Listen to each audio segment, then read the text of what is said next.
Good evening, sisters and brothers ng UP Bliss. I'm taking this opportunity now to report our accomplishments from 2019 to 2020. Time is of the essence. I might not have enough time for an assembly meeting to report this, so this message may I now give you. In the 2 years of service of the community after being elected as the president of the Homeowners Association from 2019 and 2020, it can be said that the association has survived many challenges and had many accomplishments for the UP Bliss community. It wasn't an easy road for the association to fulfill its promised services of its residents. The projects that we have accomplished have been equally painstaking and rewarding, as these achievements are unequaled by any previous administration. This association, which I led, would have been most perfect if not for some few bad eggs in the basket, whose only purpose is to ruin this administration so as to serve their own personal interest and greed. I am proud to say that my leadership in the association made a mark, as I am not alone in this undertaking. Every officer was involved in making decisions, making it fair, just, reasonable, and effective to the community. Every member did his best to contribute in the best way he can or he could possibly can. Not a single officer and member was bickering, arguing, fault-finding, quarreling, nor blame-shifting, and all proposed projects were being accomplished. My group's norm is less word, less talk, more action.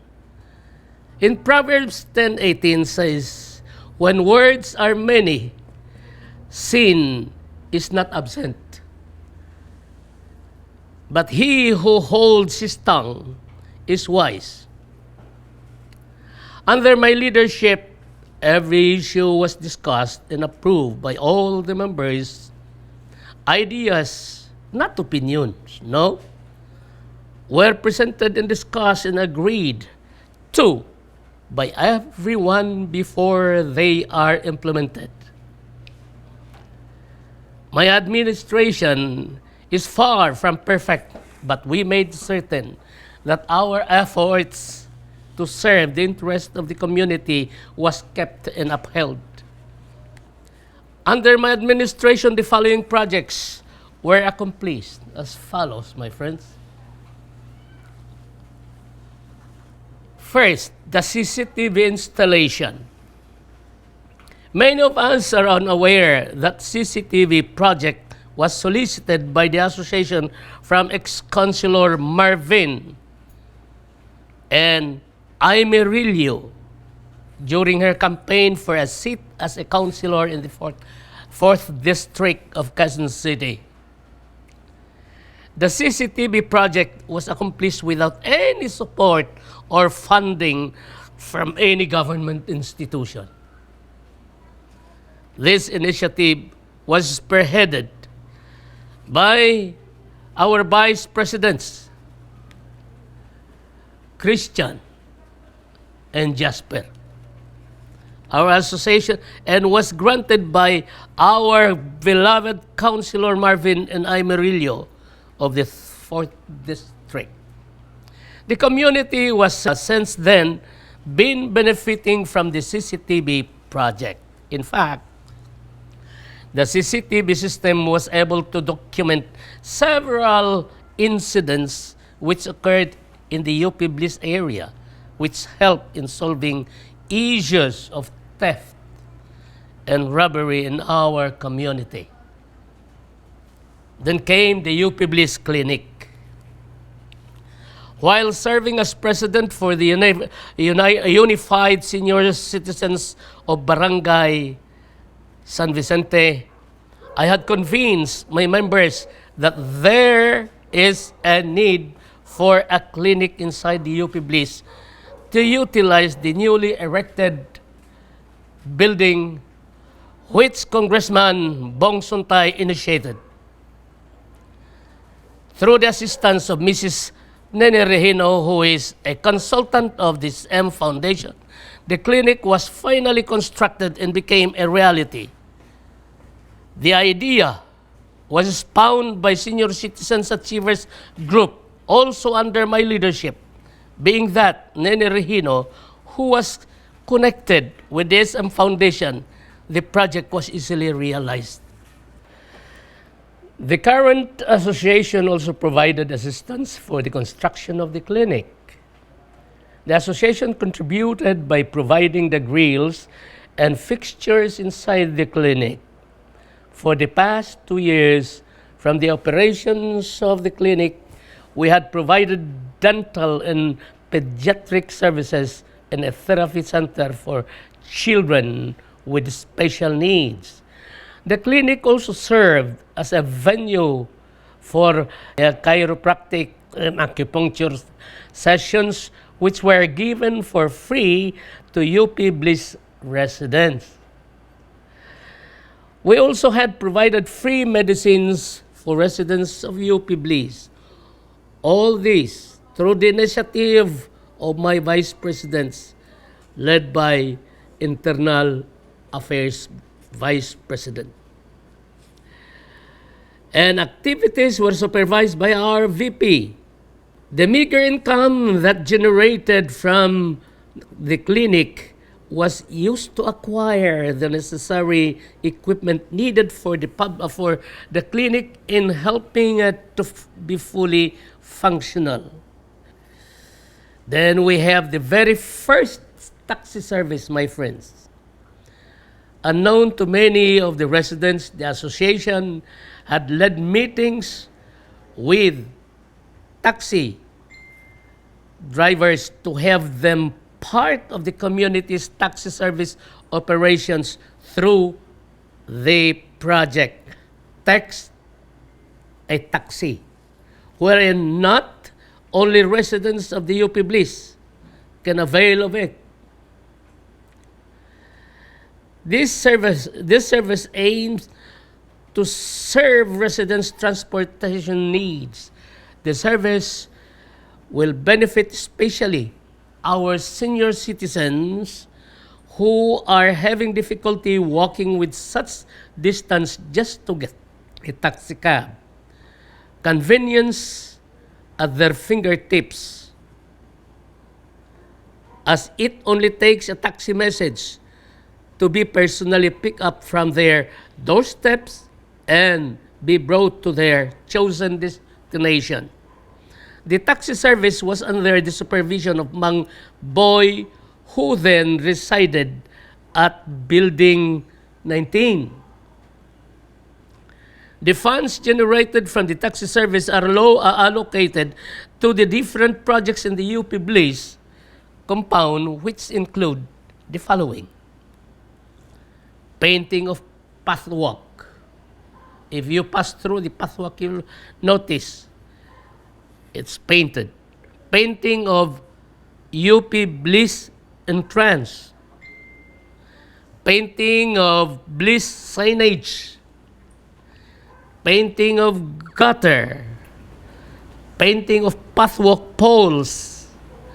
Installation of LED lights around the perimeter. Installation of solar lights inside the taxi service area. Installation of the first newsletter board. Cleaning of the pathwalk. Putting extra gravel to reduce mud at the taxi station. repairing of fence along the perimeter. These were done even without any income or any amount of money we have prepared for this. But the business-mindedness of the internal president made it all. I appreciate your sacrifice, Christian, as well as you, Jasper. Putting up the first UP Bliss Health Center desk. Ngayon lang nagkaroon yan, my friends. Through the assistance of ACS Manila, who shouldered part of the expenses for the first ever UP Bliss Help and Action Center inside the UP Bliss Social Hall was put up. This also functions as the command center for the CCTV in case there are any untoward occurrence inside the UP Bliss compound. This also served as a venue for secondary help desk for the resolution of any misunderstandings of residents, and a meeting venue for those who need it. In other words, a venue for patching up differences. It is situated inside the Sontay Hall. The next is rehabilitation of the water piping system of the UP Bliss Social Hall. The association incurred a huge debt to Manila Water because of unrepaired leaks inside the UP Bliss Social Hall. With the initiative, the rehabilitation of the pipe system began and materialized, with the association using the funds generated from the rent paid by ACS Manila. Manila are Mother Goose and a resident who lives in front of Building 5. A collective effort of the lessors made this rehabilitation possible. It was also during this endeavor, repiping, that a pipe was discovered, my friends, to be connected to a house in the garden, which enabled them to use water from the UP Bliss Social Hall for free. Can you imagine that? Without which, I do not know, we could have not discovered that. Then, the first colored UP Bliss newsletter. For the first time, the association released a full-colored newsletter published and were distributed for free to all residents of UP Bliss. The project was made possible through the initiative of both my vice presidents, being the VP for International Affairs, Christian, and Jasper Aviso. Christian himself, at the same time, the editor, etc.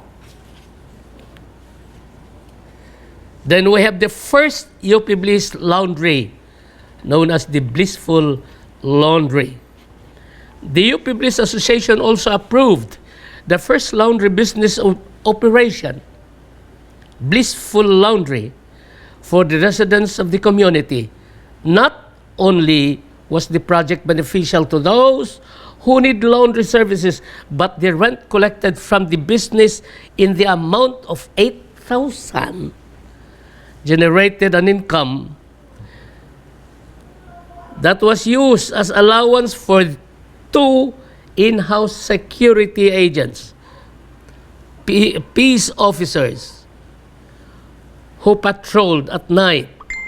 Never before, in the 40 years of the UP Bliss community, had we had this kind of public service. Then we have the rehabilitation of damaged security fence. The UP Bliss Association joined forces with UP BCO to repair the damaged perimeter fence caused by intruders who trespassed the compound. Kaya sirang-sira na nga yung mga nakalagay doon na wire and the what do you call that, hollow blocks. They were all repaired. Then we have the creation of the first UP Bliss street signs. See that? The association was also responsible for erecting the first street signs. Like those previously mentioned, this project was also another first and was made possible under the supervision of Ma'am Mercy Perez, Ma'am Angelita Flores, Sir Jasper Aviso, and Christian, who collectively solicited assistance from Councilor Gigi Malaya. Maraming salamat po, Ma'am Malaya. Then we have the creation of recycled bottled trash bins. My first time to see such. Ako'y nagulat kung paano ginawa ng ating Vice President Internal. Siya kasi ang unang nagpakita sa akin. Trash bins found all around the compound, especially for PET or plastic bottles, were available to encourage UP Bliss residents to reuse and recycle waste materials. This project was done under the initiative of Vice Internal Christian to generate income for the residents when these plastic bottles were sold, making the bins also entailed expenses, which funds came from Christians' own pockets. Kaya natatapos na lang yan na hindi niya sinasabi sa amin kung magkaano ang kanyang nagagasto. Money, time, and efforts were his undertakings. Then came approval of Convert's internet provider.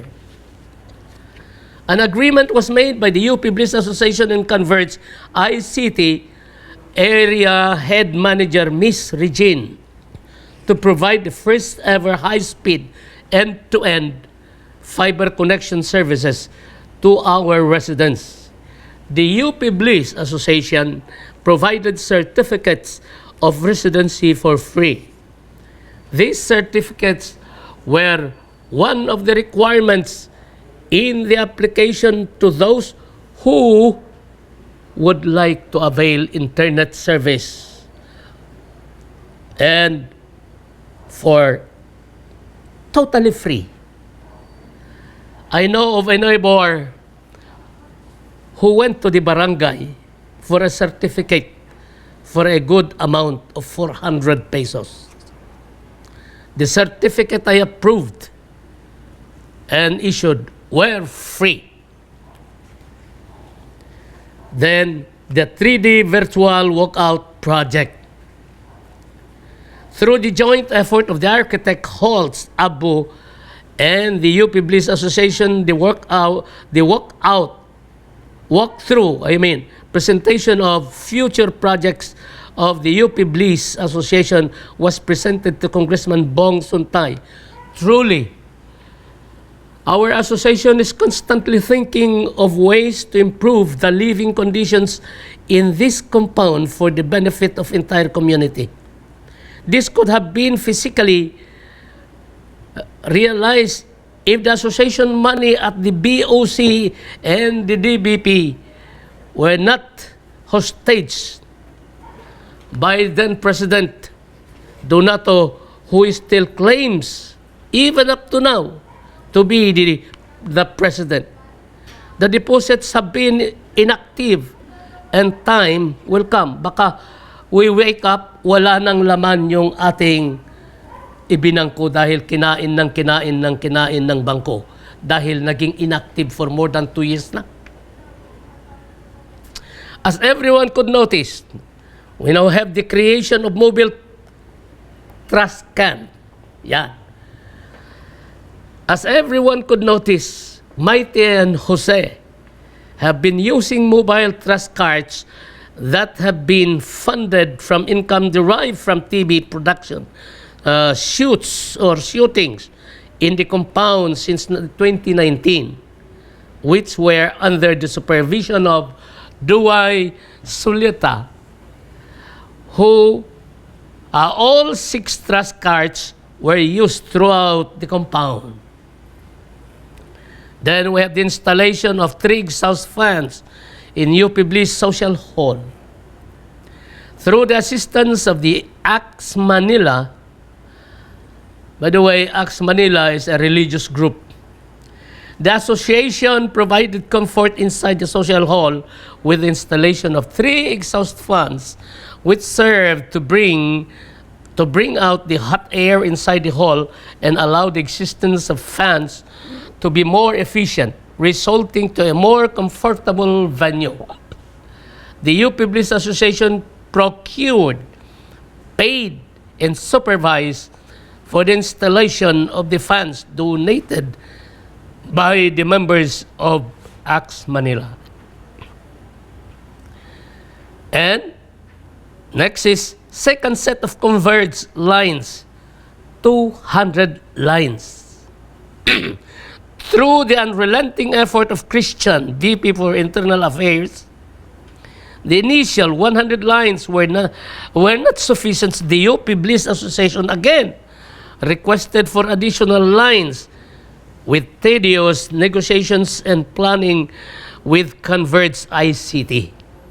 Again, we provided certificates of residency for free for the residents to be able to help them with their internet application or subscription.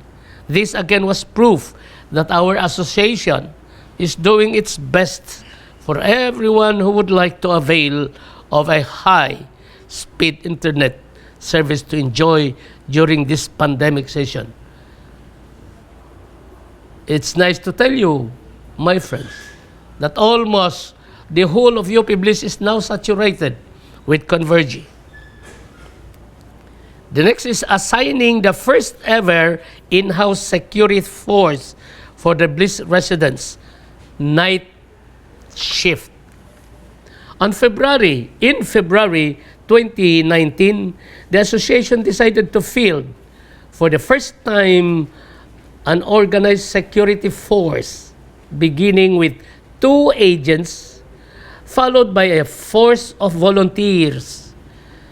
There were many who volunteered. Since the establishment of our own security force during nighttime, there have been no reports of any incidents of theft or crimes during evening within UP Bliss community. This was also followed by a security force which took care of the daytime duties. Income derived from the blissful laundry goes straight to the salaries of our night shift security force. This follows again the next is installation of solar floodlights, UP Bliss Social Hall. Every time pedestrians pass along buildings 1 to 4 at night, their paths are brightly illumined by solar lights which were installed by the association. Each light generates 100 watts of light power. By the efforts of our association, the Barangay San Vicente Kagawad Melchor Mangusib, Kagawad Madela, Kagawad Ubias, who provided funds to purchase the 3 additional solar floodlights, benefited our community. In the name of the association, my appreciation and recognition of the generous help, Thank you, mga kagawads. What you sow or plant, you will soon reap the fruit. Then we have the installation of donated solar floodlights of San Lorenzo Ruiz Gate. 3 100-watt solar floodlights were installed at the San Lorenzo Ruiz and at the entrance of the UP Bliss Gate. The purchase and installation were shouldered by association initiated by the Vice President. Then we have the deployment of in-house security, that is the day shift. Our association has been constantly finding ways to protect residents and the premises of UP Bliss, not just at night, but also during the day. That is why it was decided that a day shift security force is also necessary. The funds for the security force were derived from the income generated by a house unit which had been vacant for more than 10 years. This unit was renovated and the rent went straight to the security force fund. Our security forces were also providential as residents themselves give food, material things, or money, for that matter, for the needs or the needs of our security agents. Truly, the Bayanihan spirit is very much alive in the UP Bliss community. Kung nakikita pa lang mga community members that we are doing something, hindi sila nagdadamot and bukas ang kanilang puso para ibigay ang kanilang tulong. Next is the advisory signage for every building. At the height of the pandemic, the association installed signs on every door of its building. These signs were advisories on how to avoid getting infected during this pandemic. Para mabasa nila, they can read the warnings there and reminders. Then disinfectant spray for all buildings. Our VP Internal acquired a disinfecting spray loaded with liquid bleach and chlorine, which were used for all the buildings, and disinfection was implemented by the association. Funds came from his own pocket. We have the foot spray donated by Councilor Rillo. The association requested this and submitted a written request to Councilor Rillo for the provision of alcohol foot dispensers. To show their love for the community, Councilor Rillo granted the request, and these foot alcohol dispensers and were distributed around the compound by the association. A formal turnover was done at the Suntay Hall. Then we have the UP Bliss car stickers. The association designed and implemented the first ever car sticker. This pioneer effort was agreed to and approved by building administrators and representatives through a board resolution. There were still others who were not in agreement with this resolution, which is why the car sticker policy have not yet been implemented in 2020. However, the association plans to implement this in 2021. There were no fees collected except for the cost of the printing of sticker, which is 25 pesos lang naman. These stickers were printed out by our own resident, April Bundok. Thank you, April, who owns a sticker print business.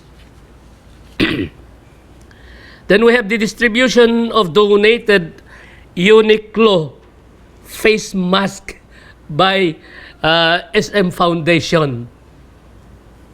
The generosity, thank you so much, SM Foundation. The UP Bliss Association, with the help of Mrs. Nene Reheno's request letter, procured Uniqlo face mask and were distributed to residents of the UP Bliss and Barangay San Vicente.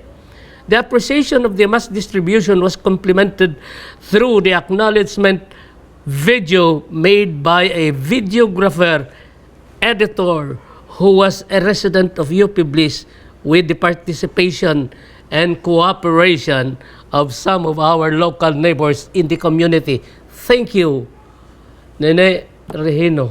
Thank you so much. Napaka-galing mo talaga. Then we have the construction of emergency gate toward McDonald's. Yan.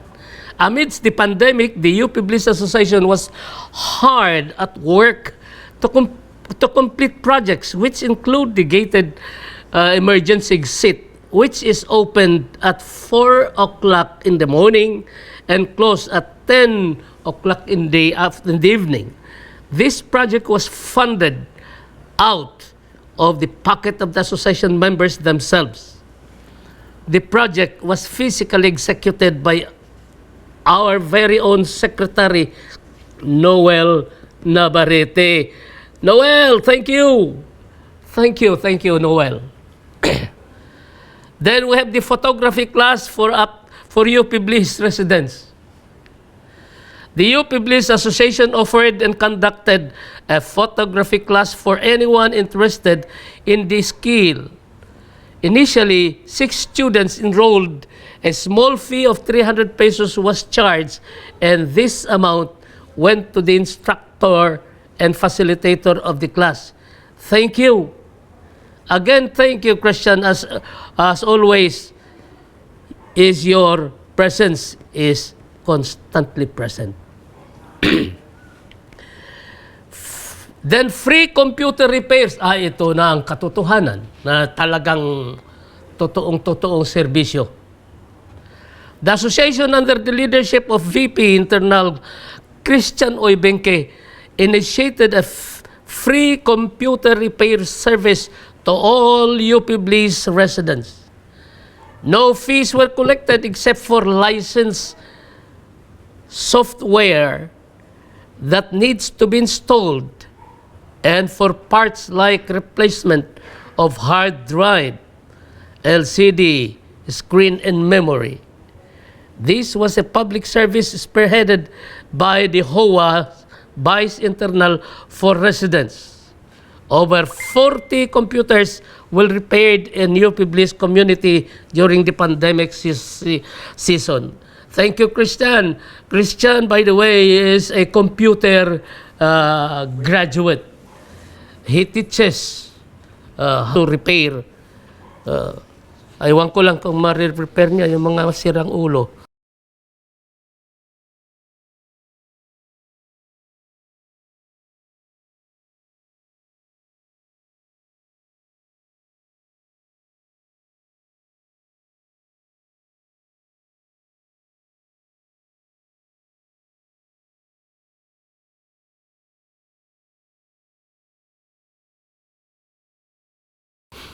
These 27 projects, all in all, were product of less talk, more actions, my friends.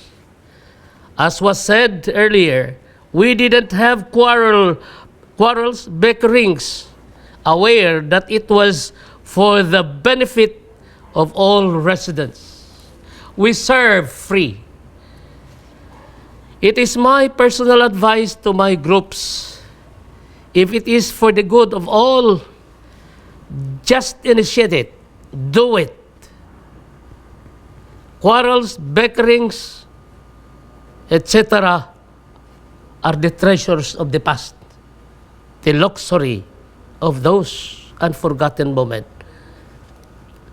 He who loves quarrels loves sin. He who builds high gate invites destruction. Proverbs 17:19. Thank you so much, my dear constituents, for listening. 27 lang po yung nagawa namin.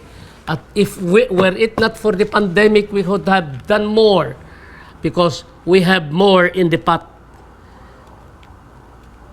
The scheduled election, Mico Agoncillo, is not our election, please. That is the election of the UP BLCI duplicate, which is illegal. We will have our own. It's just too bad that we are victims of bullying. And I'm aware of the Republic Act 10-6-27, the anti-bullying law. Good night. Thank you so much, UP Bliss residents. Thank you.